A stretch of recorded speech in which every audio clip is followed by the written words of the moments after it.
হরে কৃষ্ণ। আজকের আলোচ্য বিষয় হলো শয়ন একাদশী। আষাঢ় মাসের শুক্লপক্ষে প্রতি বছর এই একাদশী পালিত হয়। আজকে আমরা জানব এই একাদশীর মাহাত্ম্য। অবশ্যই প্রত্যেকটি একাদশীর মাহাত্ম্য আমাদের জানা দরকার। আমরা জানি একাদশী করলে মানুষের পাপক্ষয় হয়, সেহেতু আর প্রত্যেকটা একাদশীরই কিন্তু মাহাত্ম্য থাকে।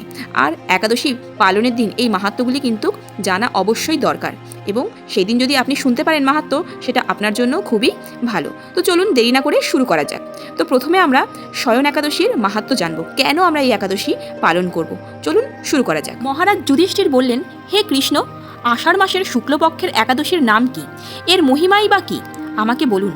কৃষ্ণ বললেন, ব্রহ্মা এই একাদশী সম্পর্কে দেবর্ষি নারদকে যা বলেছিলেন সেই কথা আপনাকে বলছি। শুরু হলো একাদশীর মাহাত্ম্যের কথা। শ্রী ব্রহ্মা বললেন, হে নারদ, এই সংসারে একাদশীর মতো পবিত্র আর কোনো ব্রত নেই। সকল পাপ বিনাশের জন্য এই বিষ্ণুব্রত পালন করা একান্ত আবশ্যক। যারা পাপ বিনাশের জন্য এই বিষ্ণুব্রত না করে তারা নরকগামী হয়। আষাঢ় মাসের শুক্লপক্ষের এই একাদশী শয়নী নামে খ্যাত। শ্রী ভগবান ঋষিকেশের জন্য এই ব্রত পালন করতে হয়। এই ব্রতের সম্বন্ধে এক মঙ্গলময় পৌরাণিক কাহিনী আছে, আমি তা বলছি। বহু বছর পূর্বে সূর্যবংশে মান্ধাতা নামে একজন রাজর্ষি ছিলেন। তিনি ছিলেন সত্য প্রতিজ্ঞ এবং প্রতাপশালী রাজা। প্রজাদেরকে তিনি নিজের সন্তানের মতো প্রতিপালন করতেন। সেই রাজ্যে কোনো রকম দুঃখ, কষ্ট, রোগ, ব্যাধি, দুর্ভিক্ষ, আতঙ্ক, খাদ্যাভাব বা অন্যায় আচরণ ছিল না।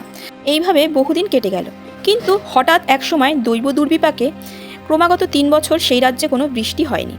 দুর্ভিক্ষের কারণে সেখানে দেবতাদের উদ্দেশ্যে দানমন্ত্রের সোয়াহা, স্বাধা ইত্যাদি শব্দ বন্ধ হয়ে গেল। এমনকি বেদপাঠও ক্রমশ বন্ধ হলো। তখন প্রজারা রাজার কাছে এসে বলতে লাগলো, মহারাজ, দয়া করে আমাদের কথা শুনুন। জলকে শাস্ত্রে নার বলা হয় এবং সেই জলে ভগবানের নিবাস, তাই ভগবানের আরেক নাম নারায়ণ। মেঘরূপে ভগবান বিষ্ণু সর্বত্র বাড়ি বর্ষণ করেন। সেই বৃষ্টি থেকে তৈরি অন্ন খেয়ে প্রজাগণ জীবন ধারণ করেন। এখন সেই অন্নের অভাবে প্রজারা ক্ষয়প্রাপ্ত হচ্ছে।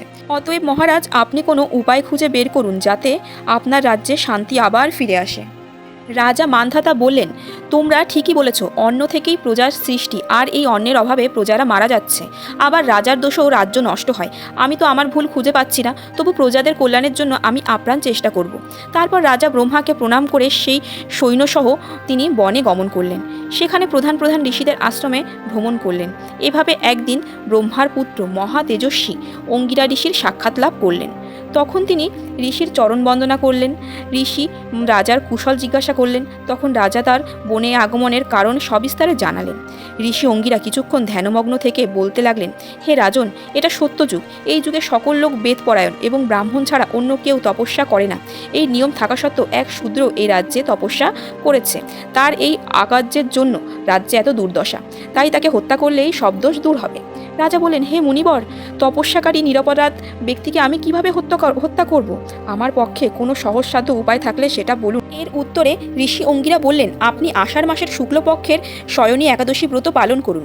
এই ব্রতের প্রভাবে নিশ্চয়ই রাজ্যে বৃষ্টি হবে। প্রজা ও পরিবার সহ এই একাদশীর ব্রত পালন করুন। মুনিবরের কথা শুনে রাজা নিজের প্রাসাদে ফিরে এলেন। আষাঢ় মাস উপস্থিত হলে রাজ্যের সকল প্রজা রাজার সাথে এই একাদশী ব্রতের অনুষ্ঠান করলেন। ব্রত প্রভাবে প্রচুর বৃষ্টিপাত হলো। কিছুকালের মধ্যেই অন্নাভাব দূর হলো। ভগবান ঋষিকেশের কৃপায় প্রজাগণ সুখী হলো। এই কারণে সুখ ও মুক্তি প্রদানকারী এই উত্তম ব্রত পালন করা সকলেরই অবশ্য কর্তব্য। এরপর পরবর্তী পুরাণে যুধিষ্ঠির, শ্রীকৃষ্ণ তথা নারদ ব্রহ্মা সংবাদরূপে একাদশীর এই মাহাত্ম্য বর্ণিত হয়েছে। তাহলে আশা করি একাদশীর সায়নী একাদশীর মাহাত্ম্য আপনারা জানলেন। আশা করি আজকের ভিডিও আপনাদের ভালো লেগেছে। যদি ভালো লেগে থাকে অবশ্যই চ্যানেলটি সাবস্ক্রাইব করবেন। তাহলে আজকের মতো এখানেই শেষ করলাম। পরের দিন আবার দেখা হবে অন্য ভিডিওর মাধ্যমে।